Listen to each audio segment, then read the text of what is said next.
Welcome to Triumph and Disaster, a show dedicated to manly creativity and culture. Brought to you by your host, Cameron McHarg.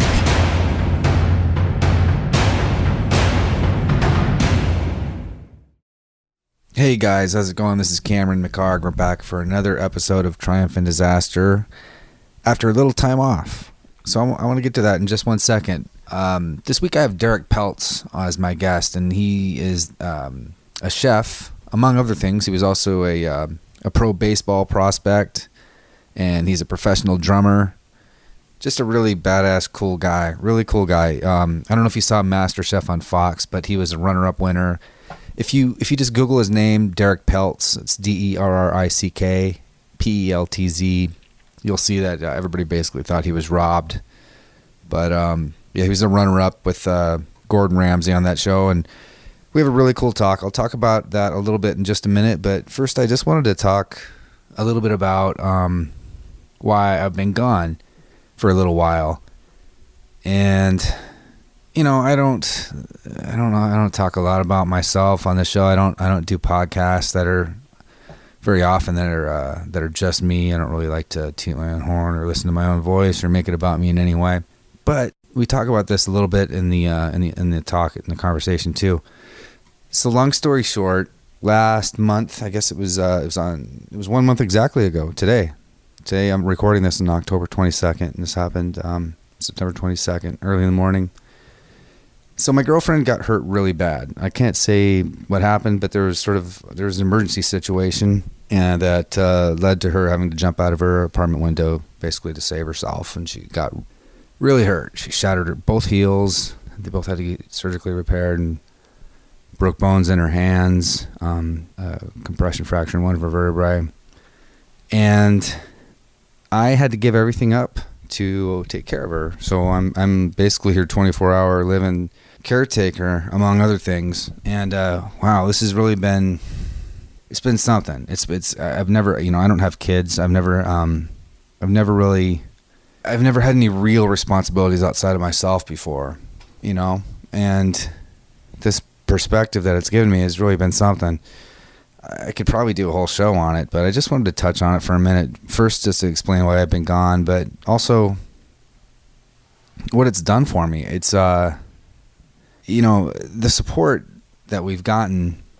We started a GoFundMe site because this is my full-time job now.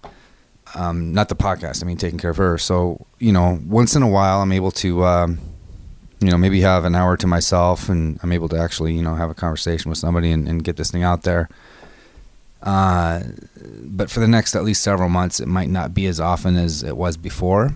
And so we set up a GoFundMe account, which is something that is basically kind of paying our way through the next few months because we're obviously both not working. And the outpouring of support on this thing has just been... It's been crazy. It's been phenomenal. And for a lot of you guys, this is probably new news, but it's really spread around quite a bit, and it's been moving. It's been moving. And there have been complete strangers who don't know either me or her who have helped out and reached out, and it's really been something. I think that I'm a different person as a result of all of this. And it's something I need to think about and maybe talk a little bit more later, but it's humbling. And I feel like I'm a more compassionate, kinder person, a more patient person with everybody, with the world. And getting through this thing, I don't think that I'll be the same after it. So I'm going to post the GoFundMe site on my blog at triumphanddisasterblog.com, and you can take a look at what the deal is there. Some of you guys might actually recognize or know who she is from. This is a million years ago, but she was in a movie called Super Troopers. It's kind of a cult comedy, and they're actually doing a sequel of it now. And they actually supported this GoFundMe, actually. The guys from Broken Lizard promoted it, and hats off to you guys. If any of them listen, thank you. So yeah, it was a million years ago, but she still, all this time later, gets recognized for it. So if you ever seen that movie, she was one of the German swingers.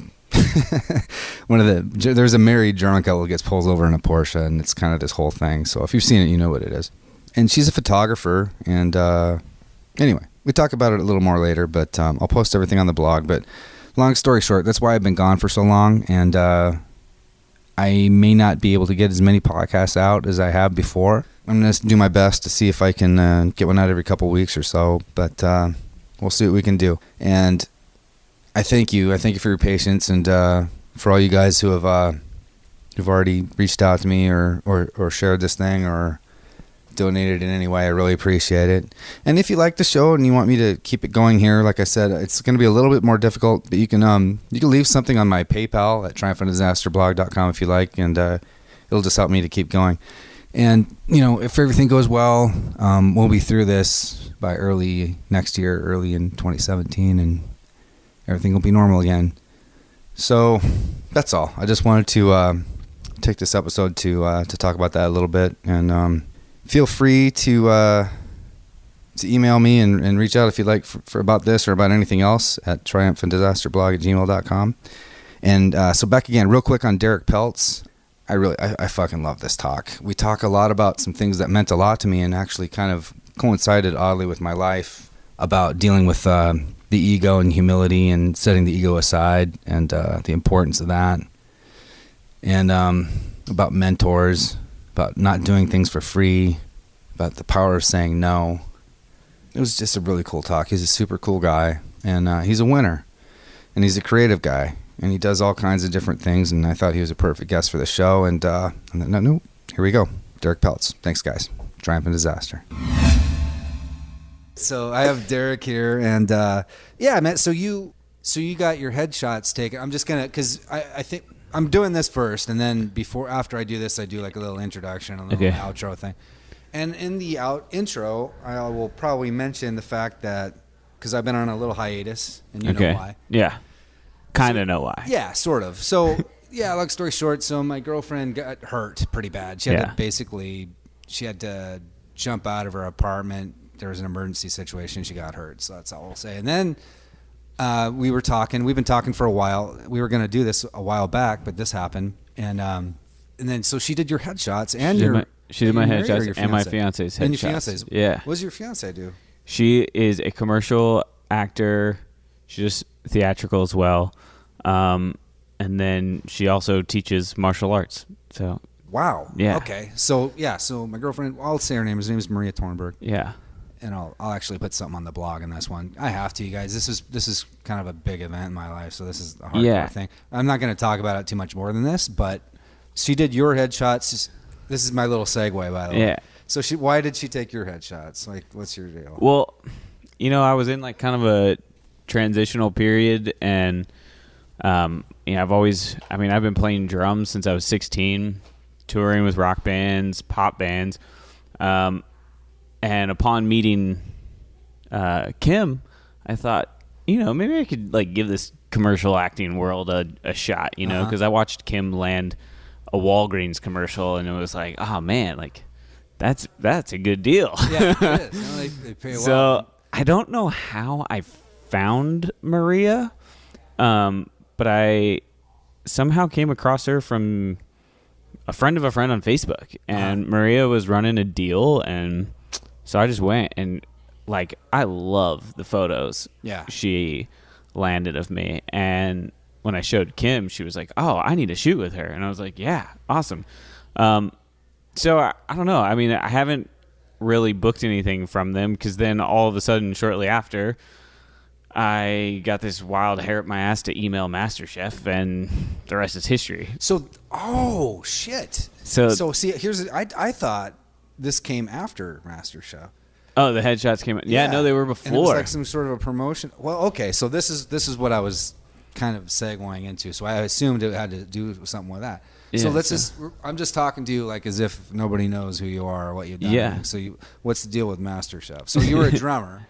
You're a drummer. I am a drummer. I'm still playing. I just played the Troubadour last Friday with a singer by the name of Melanie Taylor. So Troubadour, by the way, is because we have like listeners all over the different countries. That's like the world famous Troubadour. Old school. Yeah, it is Sunset, isn't it?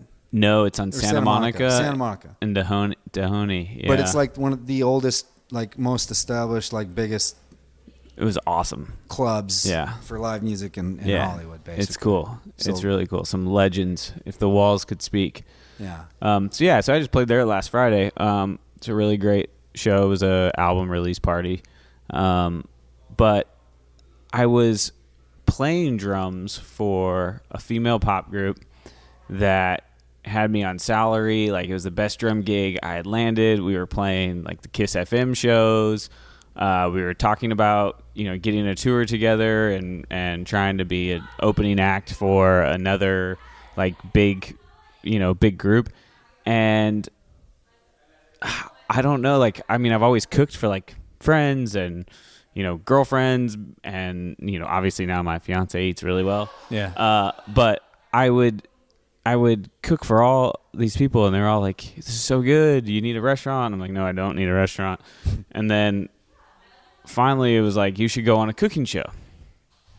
I was like, all right, well, I don't think I should do that, but I'll try. So you didn't have any like formal training? No. You just knew how to cook. All right. Just got it. It's kind of one of those things that just like makes sense in my head, like flavors going together. Yeah.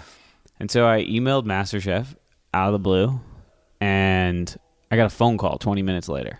Like, I was just like in my boxers, sitting at the computer, emailed them the headshot that Maria took, a picture of some food, and a picture of me playing drums. Little bio, what I like about food. Got up, I made some coffee, walked out to the patio, and my phone rang. And I was like, oh my God. And then I had a VIP audition, and then from there, just like audition after audition after audition, and then finally the show shot. And what did you have to, what was the audition thing all about? I can't really say too much about it because my NDA like doesn't really let me talk about it. But it's just, they got to taste your food. They got to know, like, does your story match? Can you really cook? Because the first time we cook for them, we cook at home and we bring it to them, and it's it's cold. So it could be anybody, right? Yeah. But they know. I mean, they're chefs that are tasting our food, and they can tell if something's from a restaurant, taken out of a to-go box and put on the plate, which people try to do, which blows my mind. It's like, okay, so what happens? How's the show gonna work? Right, you're gonna get on the show, and it's gonna be time to actually cook, and you're not gonna be able to perform. Like, that's not gonna get you anywhere. So the whole like audition process was a good 4 months before we even started. It's a hardcore weed out process. Yeah, and because I got called so early, it was more like I had almost 6 months because I had to wait 2 months till the audition. So from when I got called to audition to the first audition was 2 months, and then it was like a 4-month process, and then we filmed for 3 months. So, I mean, it's crazy. And how long did that go over the course of a year, or how long did they show the show? So then we filmed in January of 2015, and then it aired in May, and then over the course of the summer, May to September. What network was that? What channel? Season 6. It was on Fox. On Fox. Yeah. So 20. I was on Fox for 22 weeks. It was freaking awesome. What did that do to your life? And what happened? So and how long ago was this, though, before you answer that? Was this just like, how recent was this? Yeah, I mean, it was a year ago. The show ended a year ago in September. So 2015. Pretty fresh. Yeah. I mean, a whole nother season has aired since then, but I'm still busy. I'm still getting booked. I've been getting booked all over, like, North America. To do what? Like cooking gigs, for private dinners, restaurant appearances, product placement. Are you gonna have your own popcorn or something pretty soon? I wish. Although I really don't like popcorn. Well, you know what I mean.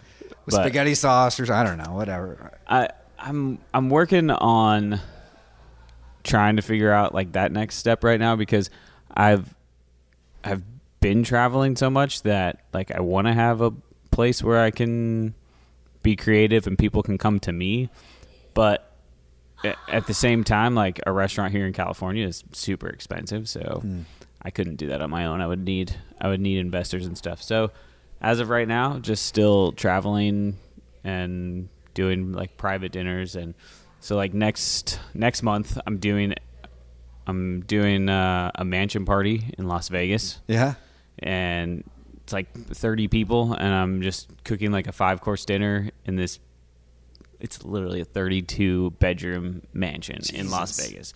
I saw some pictures, and the pool is like cooler than some of the pools at some of the hotels. Like, what is this? It's insane. So but you were a drummer for all your adult life, and you are a drummer, a musician. Right. So, there's a little bit of limelight and lifestyle there for sure. But this is like a way bigger spotlight, I'm assuming, than what you were. It's different, and it's the same. Yeah. It's different in the sense that, like, now I'm like the lead singer. Because as a drummer, I'm always supporting somebody else. For what you want to play your band, man? Well, right now I'm playing with Melanie Taylor. So okay. I've just been a hired gun. The band that I originally moved out here with, we were doing really, really well. But it just kind of fell apart. It got the best. It got the best of some of the members. Mm-hmm.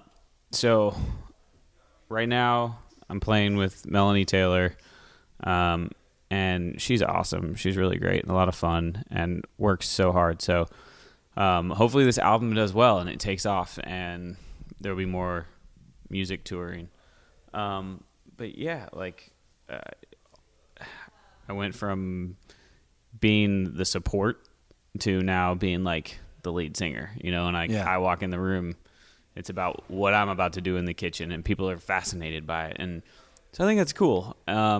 It's definitely helped being in a band and like a, successful bands to where I can handle the crazy social media messages and the stalkers and the people that create 15 different accounts trying to talk to me, and it's like, okay, I want to hear a little bit about all those. I don't is know. There anything you can say or not? Yeah, I don't care. I've gotten my fair share of dick pics, and I definitely don't need those because that's weird. Unsolicited. You mean like they get your phone number, or you mean no? just Like on they like send, email they'll send them like on Instagram and Twitter and private messages. Wow. And like I just have a notification that I have a new message, so I open it up and boom, bam, there it is, and it's like, God. Oh, Jesus. So you get that, and I get that. You pick up a stalker or two along the way. Yep, I've had some of that. I've had people like try and message Kim and like other family members. Wow. And that's really weird. And yeah, so I mean, all those like horror stories that you hear of from celebrities, like in that transition, going from like just normal everyday life to complete, even just a little bit of limelight. Because I don't have a lot, but I have enough that like it was intense and quick and intense though, right? Yeah. How do you like? So how do you feel about that, man? Do you feel like you'd want more? Or do you feel like it was a mistake? What do you feel? No, right. Well, I'm working with my best friend, John Faratzis, who he's a producer for Big Brother right now. Mm-hmm. And we've been friends. We were actually in that first band together. And he kind of ventured off and started making TV, and he does really, really well. So we're working on a show for me right now that's going to kind of be about me cooking for celebrities, and that's about as much as I'll say, because we've shot a sizzle, and we're kind of redoing our pitch just a little bit, and I think we're going to just like do it on our own, and we're going to put it on YouTube. Yeah. And we're going to spend the money to get the celebrities and do it on our own, because it's such a good idea, and when it takes off, we're going to be really happy that a production company doesn't own it, right? You know what I mean? Yeah. Like do it that way. So I definitely want to be back on TV. That was my favorite thing about the whole experience, was filming every day. Other than the fact that I had a giant knot in my stomach because I was cooking. Like the first chef I cooked for was my idol in the culinary world, Gordan Ramsay. Oh, okay. And he's a hardcore dude too. Yeah. And it's like scary. It's like, oh my God, the first thing I'm going to cook. Yeah, he pulls no punches, man. None. That guy. So was he brutal to you, or was he? No. He only said amazing things about my food, and I think wow. I think that's why, even though I didn't win. I've been so busy because weren't you right at the precipice of winning though? I was runner up. Yeah. And the internet and the fans and followers of the show, they definitely have spoken, and they are. I've seen some of it. Yeah, they're bummed that I did not win, and that you got robbed and so on. Google finishes my name with "got robbed," and that's pretty cool though. But it's good because I have that support. Yeah. I feel like maybe if I would have won, I would have had the big check in the cookbook, but I wouldn't have like the support from the fans and the following, and I think that means more. Yeah, it would for me too, I think. Yeah. I was just thinking when you mentioned Gordan Ramsay, because I don't really follow. I've seen his show where I don't know what it's called. He goes to like these old restaurants and kind of helps. Yeah, Kitchen Nightmares. Yeah, I think that was the one. Mm-hmm. At first glance, that guy, you could think, God, what, this guy's being an asshole or whatever. Right. But when I really watch this guy, and I don't think I've seen a more passionate guy about anything. I think it's really true care, like real passion about what he's doing. Yeah. It's not, just being a flagrant douche or something. Yeah, he just really, really cares about it. You get it. You only see what's edited. So for instance, like there were 20 cameras on us shooting for whatever 6, 8, 12 hours a day. So think about how many hours of footage that is. Yeah. And it's edited down to an hour episode. And so what you see of Gordan Ramsay and what I see of Gordan Ramsay are completely different. And you get it. Like he really does care. And if he sees potential in somebody, like as he did in me, like he would come over and he would say something. He did. He'd foster it a little bit. Yeah. If he saw you doing something, he would come over and he wouldn't just tell you what to do. He would ask you, why are you doing that? And you would explain. And he goes, well, why don't you try doing this? And then if you do that, you've learned something. If you go back and do it the old way, that's when you see the hard side of Gordan Ramsay. He took the time to mentor you. Exactly. And so with Gordan, I watched every episode of everything he had done before I went on the show.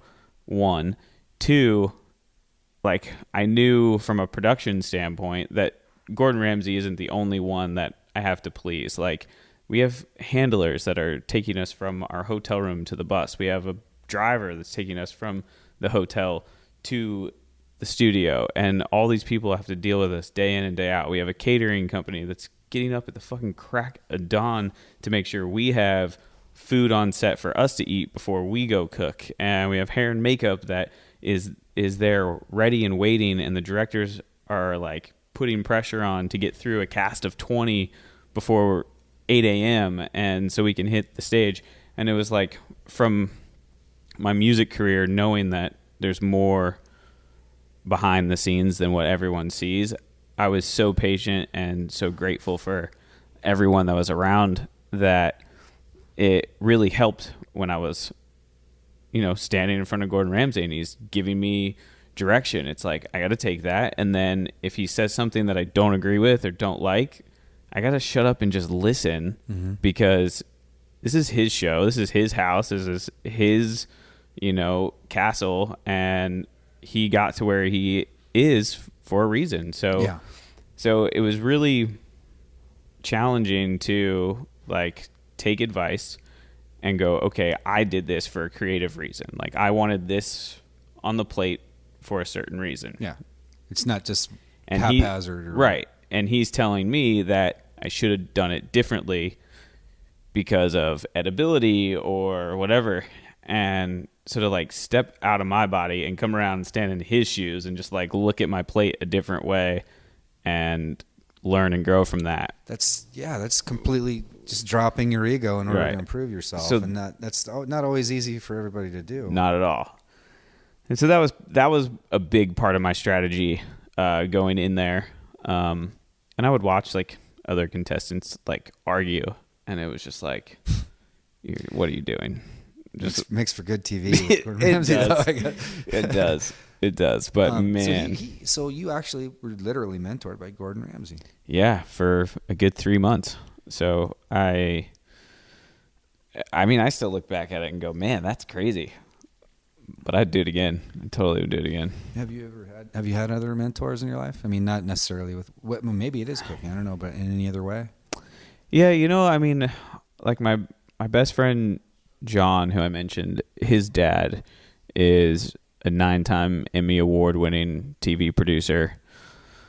Lots of sports stuff. Like he's produced Super Bowls and stuff, and he's always been tough on me. Like whenever I'm at their house or whatever, like he'll give me shit about this or that, but then he always backs it up with a little bit of advice. So I mean, I don't know if he's a mentor, but I've learned a lot from him as far as business and valuing myself and learning to say no. Like I think a lot of why I've gotten where I've gotten, it's taken a little bit longer because I've had to figure a lot of shit out on my own because I don't have a lot of mentors, or even one that I can just check in with all the time. But this last year and a half, I was like, no, I cooked for Gordan Ramsay. Gordan Ramsay said amazing things about my food. I'm not doing things for free unless it's charity, and I'm not budging on my value. Like what I'm worth is what I'm worth, and this is what I believe. And man, when you say no to people, it's crazy. It's stuff. It's what happens? Well, it's like someone says blah blah blah blah blah. We want this, this, and this, and can you do it for this? And it's like, no, I can do this, this, and this for this, and that's that. And they go, oh, okay. And then someone else says yes to it, and then you post those pictures of those dinners or whatever. That person comes back and they're like, man, that food looked amazing. We really want to book you. And then they come up with it. It's people try and wheel and deal, and everybody wants something for free. So it's just really sticking to your guns and learning when to say no or when to just not say anything at all. This is a major issue in all the creative fields. It is.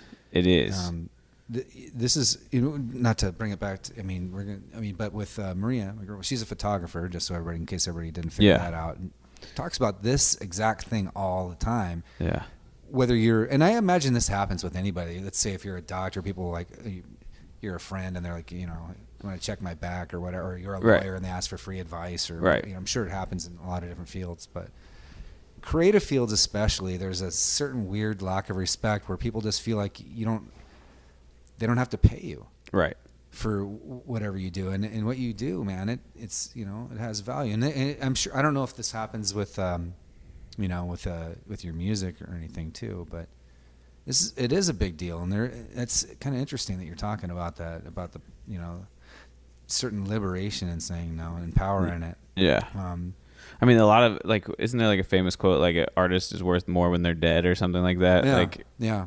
I think, like Van Gogh, right? He didn't earn a dime, and now paintings $100 million or whatever. It's crazy.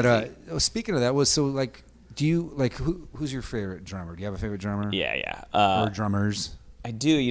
When I was younger, it was always Travis Barker. Of what band? He's the drummer for Blink-182. Okay. One of the most amazing drummers to watch, and the stuff that he does is just phenomenal, and probably the hardest working drummer in the industry. But after really taking drumming serious and going from a hobby to actually doing it professionally and getting paid and going on tour, you learn that, and even Travis says it, does it, preaches it all the time, listen to different music, listen to different drummers, because it's important. And when you can use pieces from country music or Latin music in pop music or in rock music, it creates a different feel that maybe people haven't felt before. Yeah. But then Carter Buford for Dave Matthews Band. Totally different, like you were just saying. Totally different. Yeah. But that guy is insane, and he does it with such ease. If you watch videos of him playing drums, he's blowing bubbles with bubble gum, doing the most insane double bass fills and left-handed work, and it's just and he's just grinning and blowing bubbles, and it's forget it, I'm just gonna stop playing drums, they're too good. So I think those two are probably my favorites, and then And then I just, I admire like a lot of other drummers, like, Stuart Copeland. Oh, right. Yeah. I was a huge Police fan. Yeah. I mean, he's awesome, but you can tell it's Stuart Copeland when you hear it. Mm-hmm. You know what I mean? You don't have to see him play to know Which is pretty amazing, really. Yeah. When you think about that. And that's the same with Travis Barker, and it's the same with Carter Buford. You can tell. And then like, same with like Dave Grohl. Like when he's playing drums, it's Dave Grohl, and his drummer Taylor Hawkins also, which he used to one of his first bands was Alanis Morissette, the drummer for the Foo Fighters played with Alanis Morissette, yeah, which is so cool. Just on a tangent, when you mentioned Dave Grohl and all these bands, like years ago I worked at the House of Blues for a while. Oh, no way.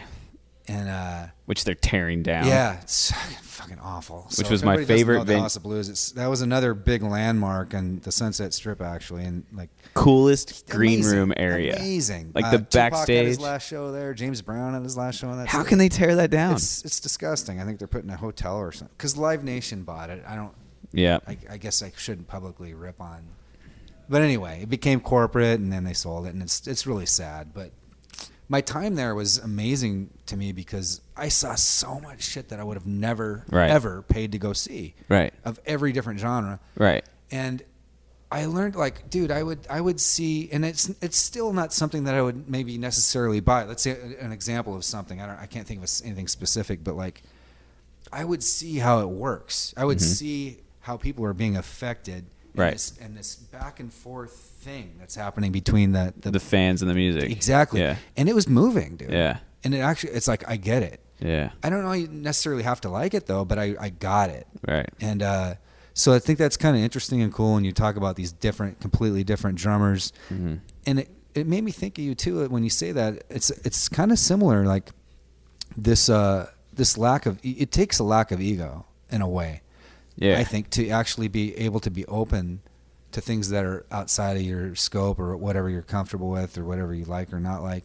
Sure. Seems like kind of a common theme for you, and that could be a huge key to it's a new your thing. success. It's if you a want new to call it thing success for you or not, I feel it is, and I think, is it new? That's what I was going to ask, because that's something I struggle with that sometimes, man. That's a flaw of mine, and I'm aware of it. And, but it's something like, yeah.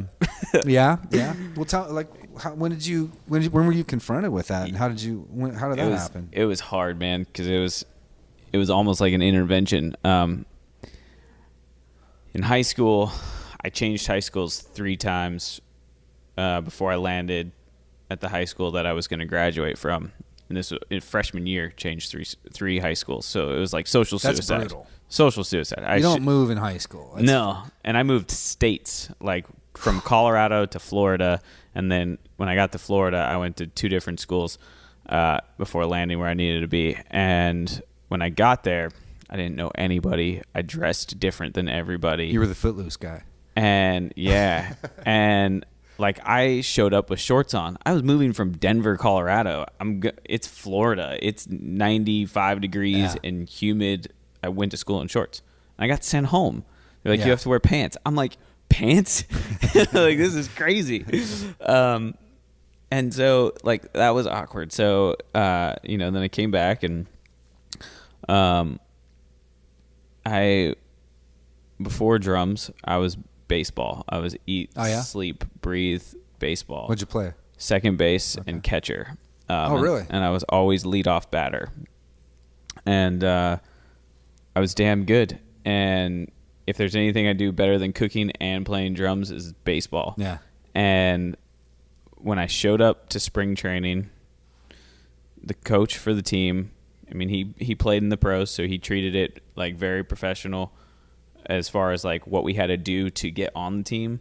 But he was also the football coach, so he had this football mentality behind all of it. And that, when you say that, you mean like a discipline, like a he just would kind of a hardcore.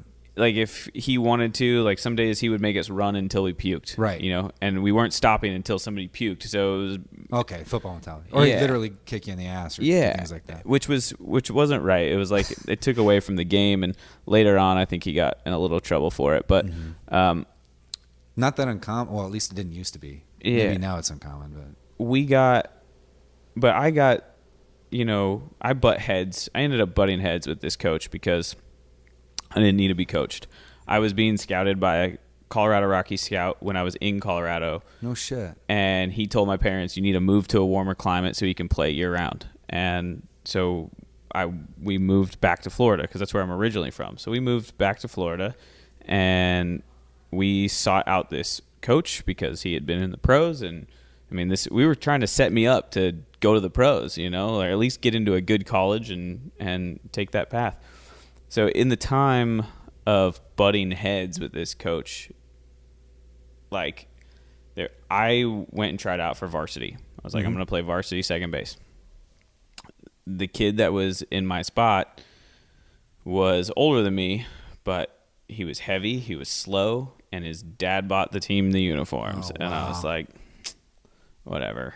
So that was tough. And so he then, after a few games, the coach found out how fast I was, and he wanted to pull me up to varsity to pitch run. And if I could do it all over again, I probably would do that, but it would change the entire course of my life, like that moment. Yeah. I know that, and I look back on it all the time thinking if I would have went and pitched run for the varsity team, it would have changed my life completely. Now, would I have made it to the pros? I don't know. Right. Would I have gone to college for baseball? Possibly. But because I said no to him, I wasn't going to college through him. He was not going to refer me. He was not, because I turned him down. Yeah. I said, no, I've turned down track coaches year after year after year because of my speed, because I'm a second baseman. I'm not pitch running for you. And I was like, I'm a better second baseman than that kid playing second base. And so I said no, and I walked off the field. But I had all this aggression built up in me, and I really needed to get it out. And so I found drums and begged my mom for a drum set, and she made me paint the house for it. And I got the drum set and started beating the hell out of it. Yeah. And it was terrible. Like, I just made terrible sounds to where, like, my parents wouldn't let me play when they were home. I could only play when they were at work. So I had like this 45-minute window from when I got home from school and they got home from work that I could play. Yeah. So like I would run from the bus stop home To get to get that 45 minutes in. And then one day my mom came home and I stopped and she goes, "No, that was good. Keep going." And I was like, "Holy shit. Okay." And so then I got like hours in, and then I just didn't stop. And long story short, I ended up joining a band in high school, and this band was called Later Days. And we played like our first show like 6 months into me playing drums.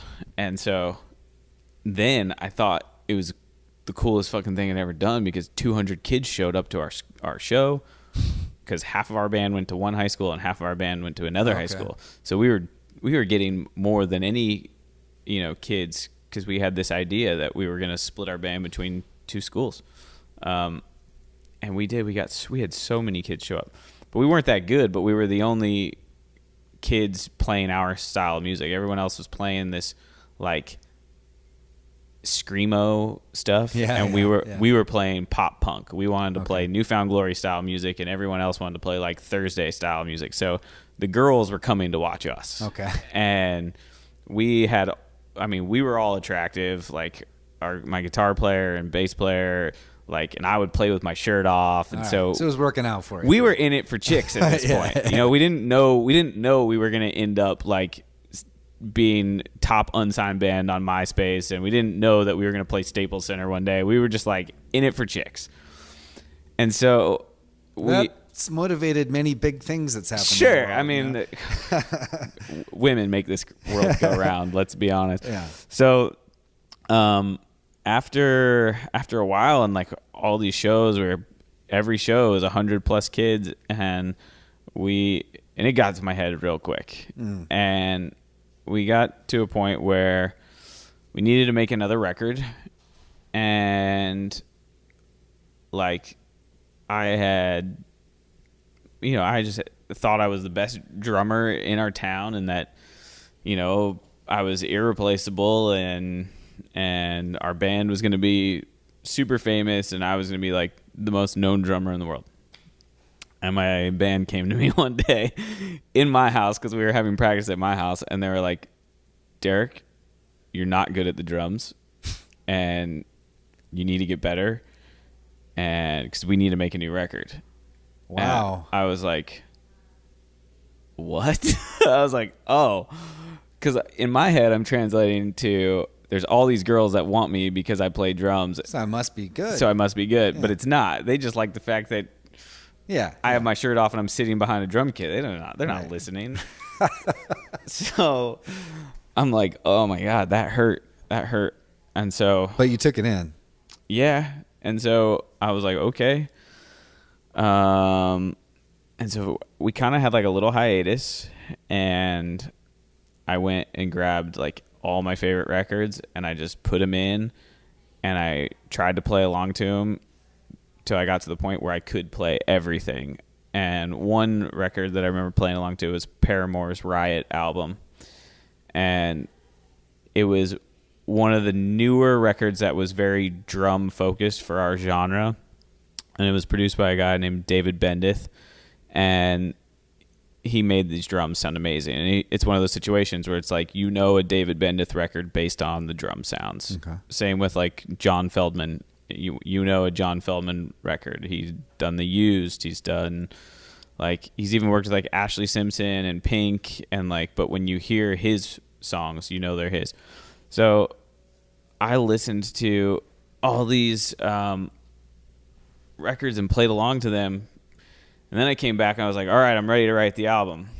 And then we did. And then the band was like, your drums are like the best part of our songs. And we were all stoked. And then so when it came back to it got back to me. You know what I mean? Like I felt like, oh, sweet, we're invincible. Let's hit the road. And then we came to LA and we started playing with bands out here. And this was after like booking tours on our own and saving up money that we could live off of. We made money as a band to live in LA. And then we got out here, and I just saw so many acts and so many different people that I was like, wow, like we're not the big fish in the sea, in the small pond anymore, And so I just felt so little, and I was like, man, this is gonna be hard living out here and playing music. And so then it was kind of like I had to just focus on my craft more, and we booked studio time with a producer named Steve Evitz. Mm-hmm. And this was one of those turning points in my life where we showed up to pre-production. We had like 2 weeks of pre-production, and he came in and he just listened to us play our songs over and over and over that we were going to put on this record. And he just took notes, and he took notes, and he took notes. And he came to me just before we started to do the recording, and he was like, Derrick, he's like, when I get done with you, he's like, you're a good drummer now, but when I get done with you, you're going to be a great drummer. I just need you to shut up and listen. And I was like, oh, here we are again. I was like, okay. So ever since then, I have kind of that moment changed my life. It was like, okay, now before I talk and give an idea, I'm going to listen to everybody else's first. And because when you do that and you sit in a room with other people and you let everybody else talk, when you're a creative person and you're an alpha in the room, mm-hmm. sometimes it's not best to show you're the alpha in the room. You know what I mean? Right. And really listen, because everything you're listening to is going to change your idea, because I'm creative. So instantly I'm spawning off of whatever's going on in the room. And so back to the record, it was like, okay, I'm going to take all of his advice. I'm going to do all those things, whether I want to or not, and see how it sounds. And then if they don't sound good, then try it my way, or rather than being persistent, you know? Do you when this kind of thing happens, do you still feel that tug inside, that like, yeah, so and you battle it inside, so you're aware of that, and it's not easy every time. It's still not easy, but you make the choice. Yeah, I think that's really fucking strong and interesting. The biggest that's a lesson for me, dude. It's weird. I know this is not for me. All these people are listening to us, but the biggest one just happened, and I really want to share this. I've been playing with Melanie for years now. I met her a long time ago. I was actually I got cast to be in one of her music videos, and that's how I met her. And then now I play drums for her.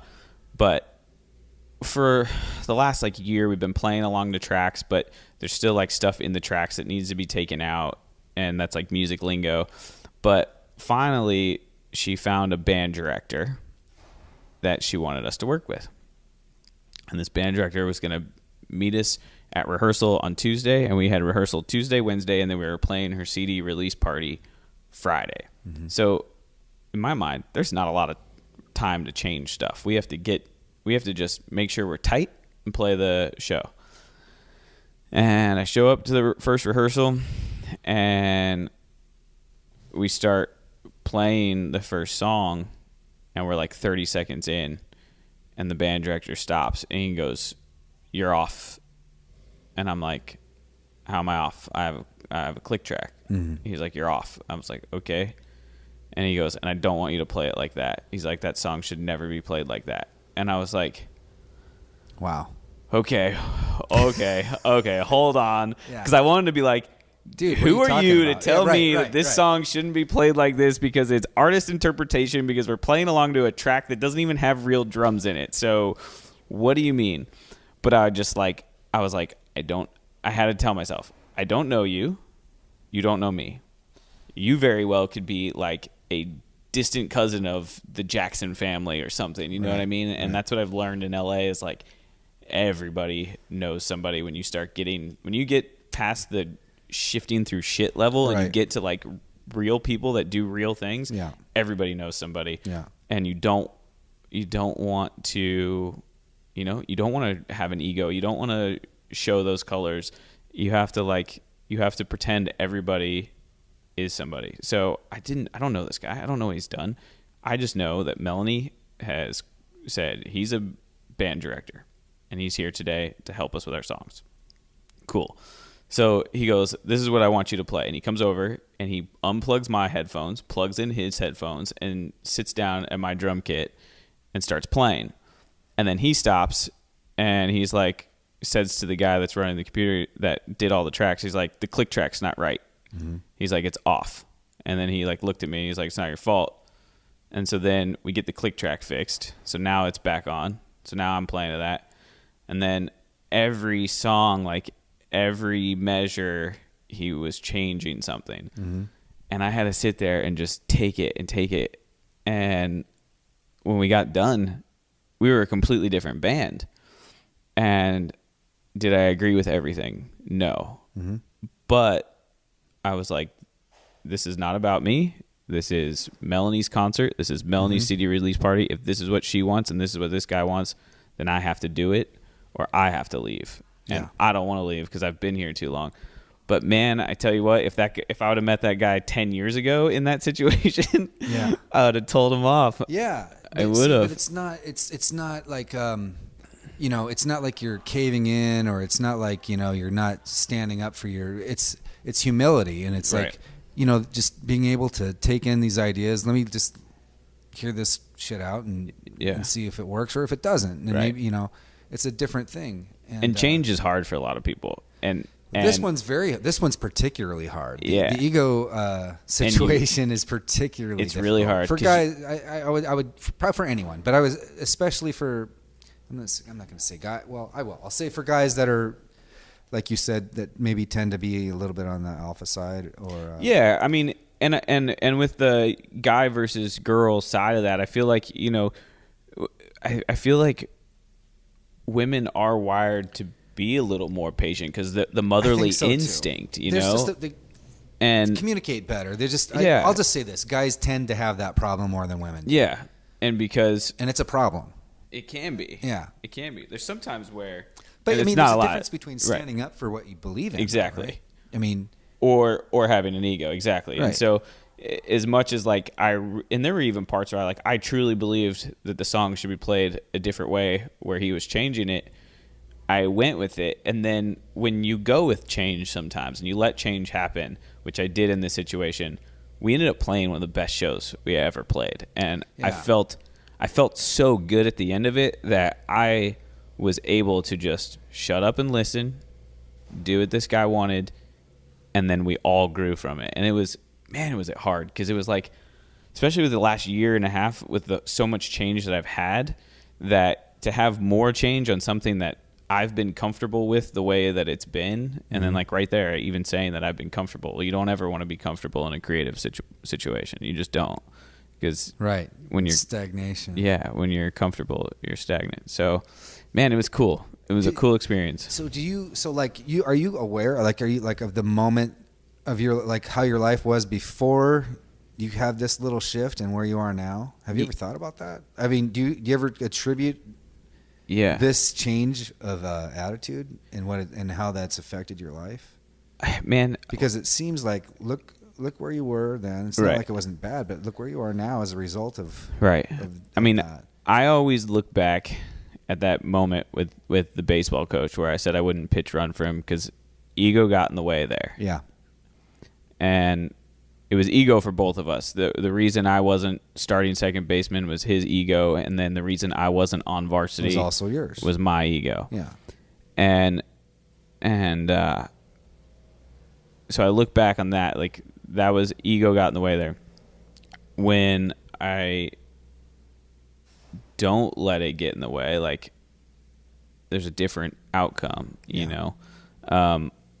But so what's more important, your little pride or the result? Right. And so who knows? So I just always look back on that moment, and I know that changed my life. And then, but because of that, I ended up in a band, and because of all the music, really prepared me for what I'm doing with food now. Because how so? How's that? I'm constantly traveling. Like last year. Okay. Last year, I flew so many thousands of miles. I felt like I was on a plane every other week.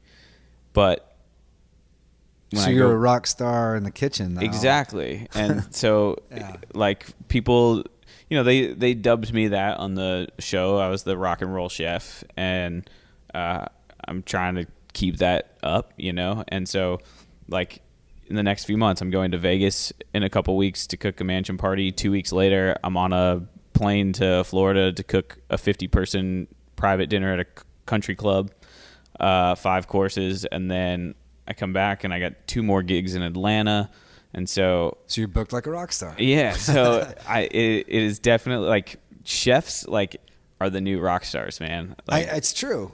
By the way, is chef as a title? Is that like an official title of some kind? So I know chefs like to be called chefs. Yeah, so chefs that like to be called chefs and prefer it and get pissed if you don't, those are the chefs that came up the hard, long way. Uh-huh.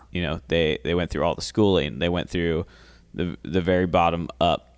I'm in a funky situation, and I know it. I'm aware of it, but it is what it is. Like, the thing about the title chef is anybody can go get a chef coat, and anybody can convince somebody that they can run a kitchen, and can they or not, you don't know until they start, you know? And that's why a lot of those kitchen nightmares that Gordan Ramsay deals with, it's people that aren't chefs that think they are, And I am a chef as far as the creative food side goes, and making food, and it's more than just making food. It's, you have to work with your budget. You have to work with an event coordinator, a host, a restaurant, timelines, and you're a leader. You are a leader. You're a leader. And it's similar, I think, to being a director, maybe in some ways. Very similar. And so even though I didn't come up through a culinary school background, you don't have to, but I possess all the qualities. I believe I do. The way I treat people in the kitchen, every kitchen I've been in since MasterChef started, I've been told, like, we didn't know what you would be like because you were a chef on TV, and you've been so great to our team. You've been so easy to work with. You've been so easygoing. Like, because all I ever hear is chefs have egos. Mm-hmm. All I ever think about going into the kitchen is, I don't want to be remembered as a typical chef, and I want to take all the stuff that I learned from being in a band and having that ego and making sure that it doesn't resurface. You know what I mean? So, so I don't have that. If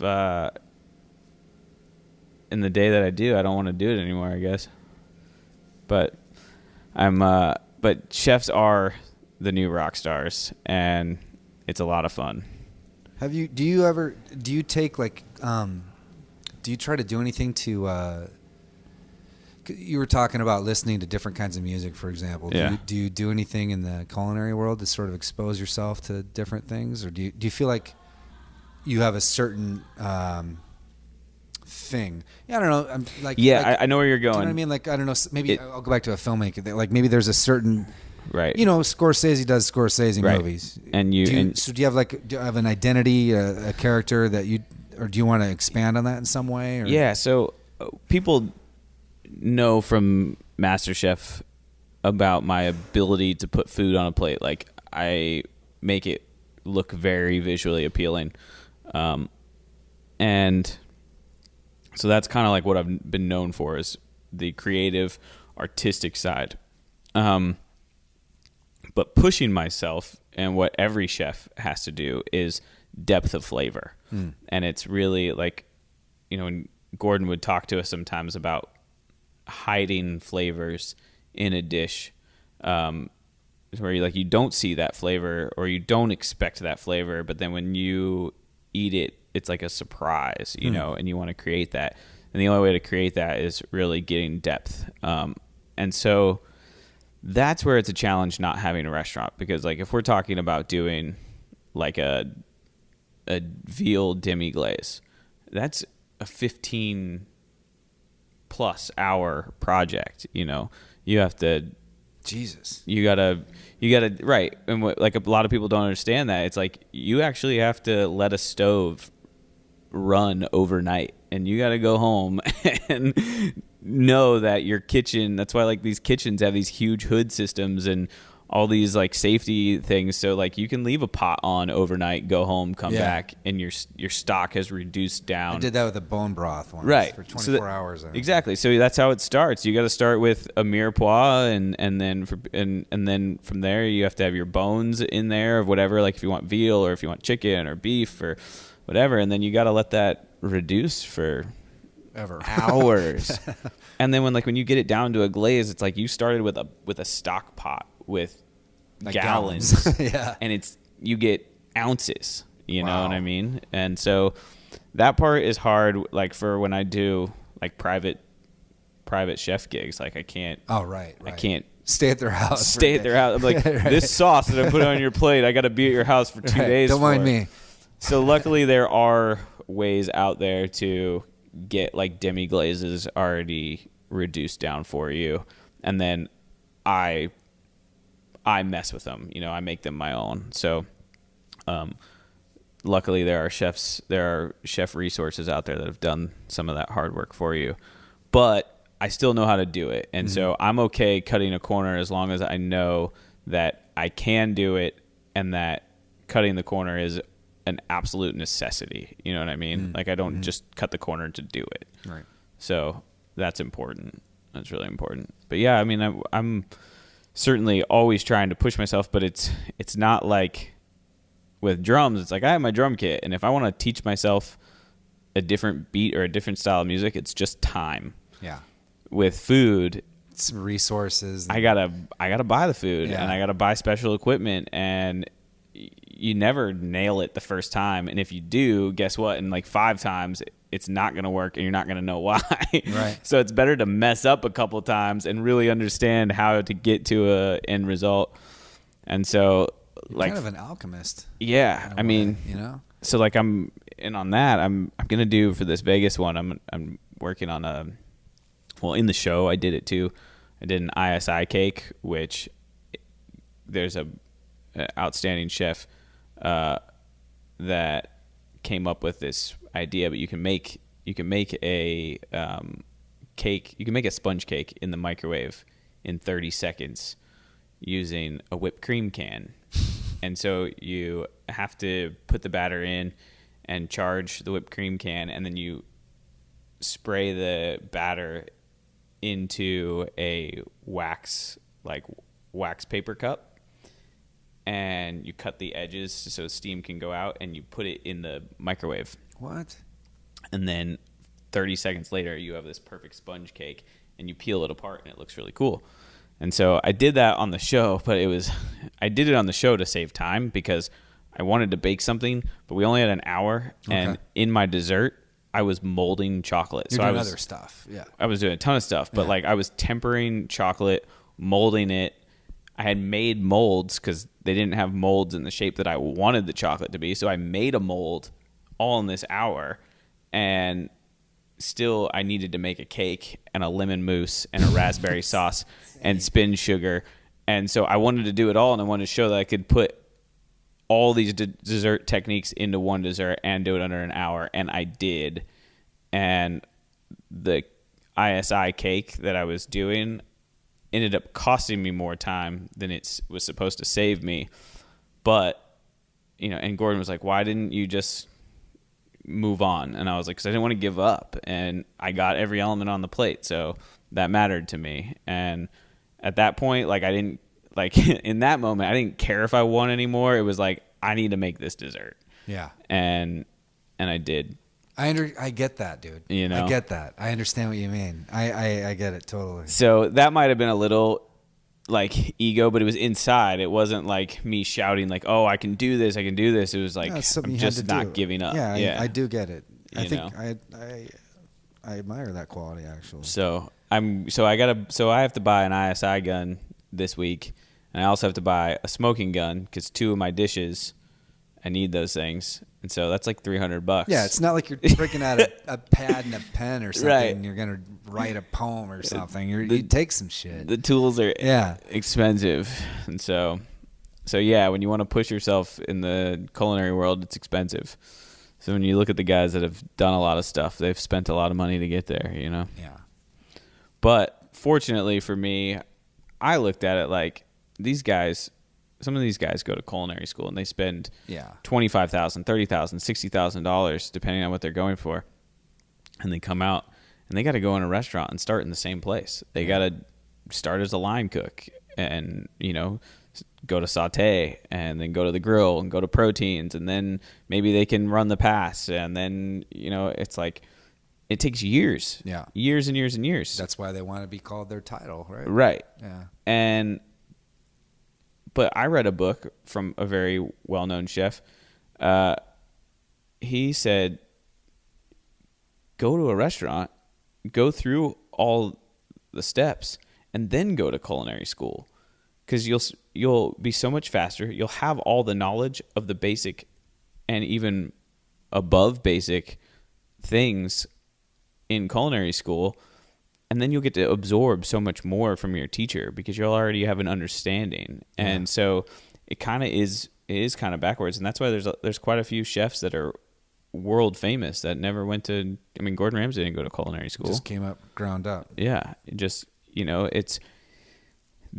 There's, for some people, there's rules, but they're really in life. It's however you get there. It's not like a doctor where you have to have said schooling to perform surgery There's on many somebody. Roads to get there. Yeah. And so the only difference is some people respect the roads you've taken and some people don't. Right. It's like in the military. It's like the fresh-faced guy at a West Point, right? Officer, rather than the dude who put in the years, right? And, right. Yeah. And so whether it's kind of a blessing and a curse at the same time. It's like Gordan Ramsay went on live TV and called me a chef and said all these things I do are amazing, and everything that I put in front of him was, worthy of some of the nicest restaurants around the world. It's like, okay, sweet, I can do a lot with that. But at the same time, it's also skipping a bunch of steps, and there's a lot of people. It angers a lot of people. Yeah, there's a lot of people in the culinary world, in the restaurants, that don't respect that. But at the same time, they don't know what I went through on that show. It's not easy. Yeah. And I don't wish it on my worst enemy, because it's hours that you don't think we're putting in. It's work that you don't know we're putting in. Yeah. And every day you have to treat it like it's your last, because you could get cut and sent home, and then it feels like it's all done for nothing. So for me, it was just like, I'm going all the way to the end. I'm not being sent home, because I want to learn everything that we're learning, and I don't want this to be a wasted experience. You know, that's good for anything though.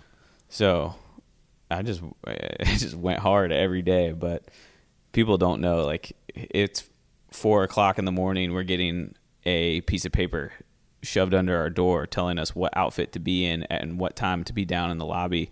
And we got to be down in the lobby, and then we get in a van and we're told we can't talk to each other until we have microphones on. And so we're sitting in silence for hours and being driven to locations that we're not able to know what those locations are until we get there. And we don't know what we're cooking most of the time. Like, we walk in and there's a box sitting in front of us, and we can't look under the box until Gordan says, lift it up. Wow. And he lifts it up, and we have 5 minutes to come up with an idea, and then we have to cook, So it's like, and you're cooking for Gordan Ramsay. Like, there's a huge amount of pressure. It's like, fuck any guy that says that I didn't earn any bit of this because I dare him to go cook for Gordan Ramsay.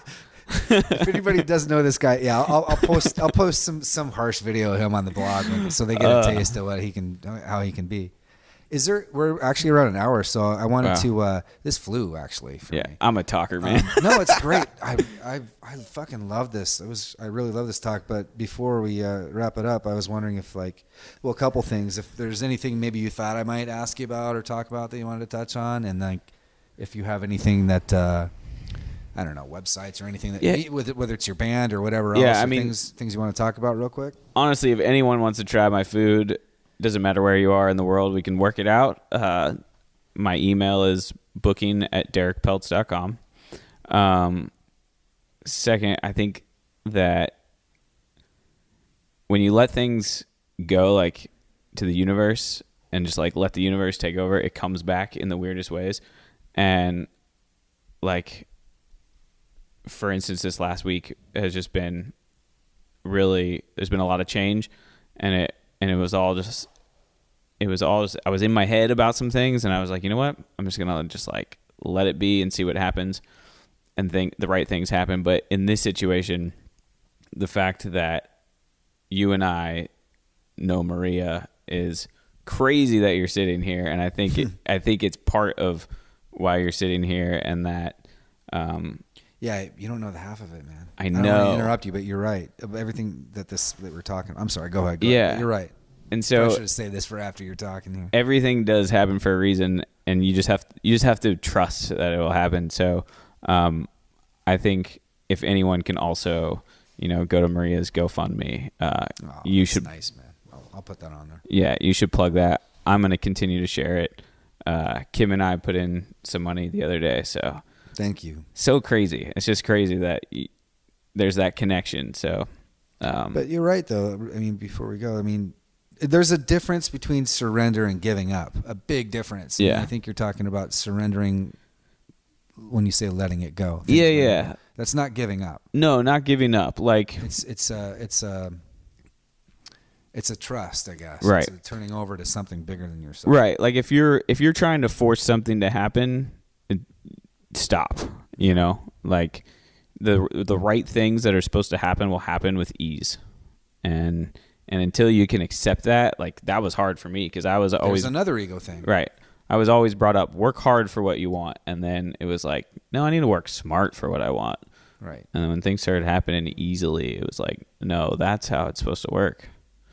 So this was actually a really fucking great talk. Cool. Thank you so much. No, thank you. I'm glad you came down. Me too.